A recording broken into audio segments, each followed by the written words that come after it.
Serial schedule বা serial এক্সিকিউশনের যদি আমি আরেকটা এক্সাম্পল দেখি, এখানে বলছে a serial schedule where T2 is followed by T1. তাহলে আমার প্রথমে T2 এর ফাংশনটা হবে, এখানে আমি ধরে নিয়েছি যে a equal to 200 R b equal to 400, আর দুটা যোগ করলে হচ্ছে 600 হচ্ছে। তাহলে যখন আমার a তে রিড করতেছে a এর ভ্যালু 200 আসে, দেন আমার টেম্পে এখানে আমি যদি ক্যালকুলেশন করি তাহলে টেম্প ইকুয়াল টু 20, দেন আবার হলো a থেকে টেম্পটার ভ্যালুটা মাইনাস হচ্ছে, তাহলে আসে 180।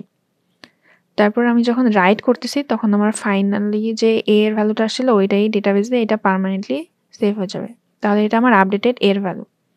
এরপর যখন আমি রিড b করব তখন b 400, তারপরে আবার এই টেম্পের ভ্যালুটা এখানে যোগ হচ্ছে, তাহলে আসতেছে 420।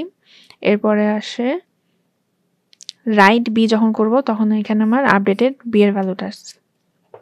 দেন T2 এর ট্রানজাকশন শেষ।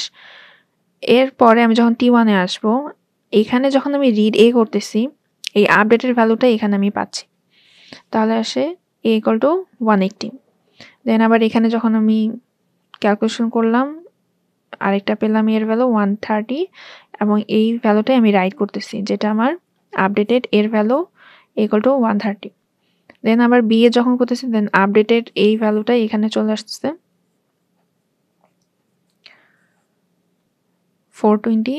দেন আমি যখন এই 50টা এখানে যোগ করলাম তারপরে আসে হলো 470, আবার এইটাই আমি ডেটাবেসে রাইট করতেছি, তাহলে এটা হলো আমার ডেটাবেসে বি এর ভ্যালুটা। তারপর আমি যখন ফাইনালি এটা ক্যালকুলেট করব যে এর 130 প্লাস 470 যদি করি তাহলে আমার 60 আসে। এই 60 আমার হলো আমি ইনিশিয়ালিতে যে আমার 60টা ছিল টোটাল মিলে গেছে, তার মানে আমার ট্রানজাকশন সাকসেসফুল ছিল আর এটা কনসিস্টেন্ট হয়েছে।